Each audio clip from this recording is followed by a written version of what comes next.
Brian Oliver presents Haunting Tales of Madness! Ketchup Town at Night. Written by Brian Oliver. Narrated by Daniel Oliver. Fremont, Ohio. Otherwise known as Ketchup Town, due to the factory which produces a very popular brand's version of the red tomato condiment, used to be quite lovely. Now, there isn't so much as a car parked near the main street. I grew up in Fremont. I liked growing up there, and I knew it was where my parents planned to grow old. I would spend my summers playing baseball, and as I got older, I would make extra cash working as a lifeguard at the pool. That was where I really got to know Sally. Sally was a string bean of a girl when we were kids, but in our junior year of high school, everything changed. Sally was no longer the awkward, lanky girl that kids would poke fun at. She was the bombshell that every high school boy, and some of the girls even, wanted to be very close to. She was in charge of the lifeguards, and I wasn't sure, but thought she possibly had a bit of a crush on me. I worked in the arcade that was attached to the pool. For just $5, you got access to swim all day, and 4 free tokens to use at the arcade. Not a bad deal.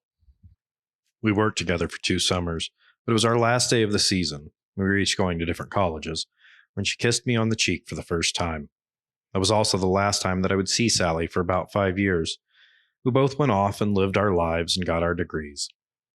2 months ago, I was back in town, moving into my parents' old house. It was a Monday. They had moved down to Florida to retire and gave me a remarkable deal for their home. The house was about 5 miles from town, which meant visitors rarely showed up unexpectedly. After a good day of emptying boxes and sorting through things I should have just thrown out, I decided I should at least stock the fridge. I was at the supermarket, loading my truck, when I hear my name and turn around to see Sally standing behind me. Her eyes were the brightest green, and her smile was just as pleasant as it had always been. "Hey, stranger," she exclaimed as she wrapped me in a tight, but admittedly pleasant hug. I was taken aback, but knew this was far more likely to happen in our hometown than in some random city. We spoke for a while before exchanging numbers and bidding one another an awkward goodbye. We met for dinner at my place the following evening. By that Friday, we were playing house, and I went along with most things just fine. I was happy. Sally was happy. I thought so anyway. She didn't seem to have many complaints, but now I feel pretty different, to be sure. It was 2 months of pure bliss. Ice cream dates, movie nights, laughing while drinking beer, and eating pizza. The intimacy that I didn't even know was possible was very much at the forefront of my mind. Sally truly made me feel whole. That was the first time I have ever actually said that. She made me feel whole. I think that was part of the game for her. My first clue to something strange was that she would come home at night covered in dirt.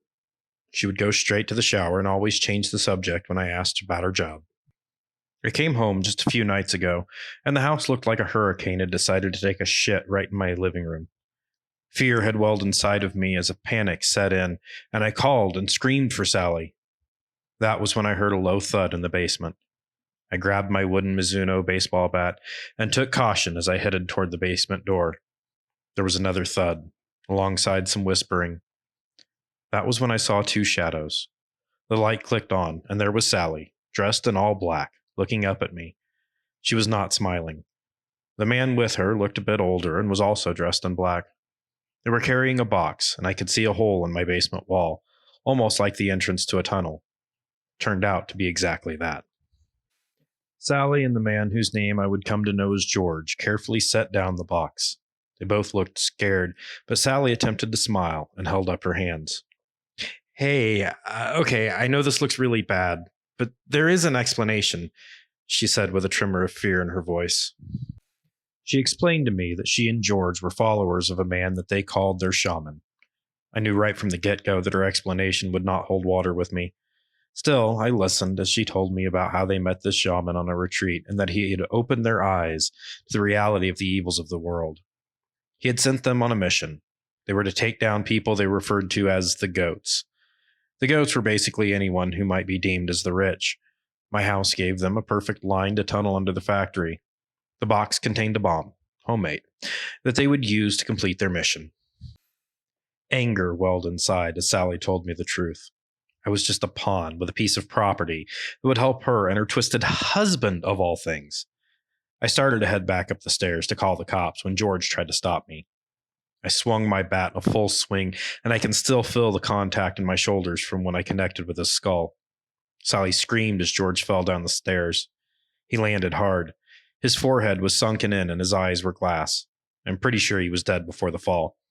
Sally screamed and cursed at me. She told me I was going to ruin everything. Before she could get to me, I managed to get up the stairs and quickly bolted the door. She pounded and cursed for a solid 10 minutes. Then again, it could have been 10 years for all I cared at this point. By the time the police arrived, Sally had gone quiet. 2 officers pulled their sidearms, and one carefully opened the door. Almost that same moment, we felt a low rumble, then a burst. Dust and debris shot up from the basement and blew the officer across from the doorway and into my kitchen. The heat that came from the blast has melted his face instantly. I could feel my back burning as I tried to shield myself. The other officer hit so hard by the door that I could hear his back snapping. A moment later, he buckled. There was so much dust and debris in the air. My visibility was 0.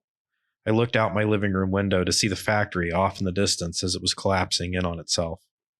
More buildings in the area started to explode. There were countless fires from my vantage point. That was when it occurred to me that Sally and her man could not be the only ones involved. I managed to make it to my car and got out of what the news would later call the radius of devastation. My doctors told me that I'm one of the lucky ones. They said the burns may heal up, but I'll likely need twice yearly evaluations in case the burns turn into something worse. The news stations released a letter from Sally's cult leader. He claimed this attack was just the start. He claims his goal is to free the world from corruption. Funny how he is so righteous, yet he isn't the one placing the bombs. I'm sure his cult is much larger than people realize. Part of me hates Sally. Part of me still loves her. I just wish I could have kept her from falling in with these folks. If what I've read is true, she didn't feel a thing. She had managed to drag the bomb into the tunnel, and investigators say that is why I am alive today. It's weird to think that when I fly out of here and look out my window, I won't be able to see anything of Fremont. Now it's just a dark plot of land, unlivable. No power, no people, just years' worth of radiation and remains of the dead that cannot be properly laid to rest. There's only a black hole when you fly over Ketchup Town at night.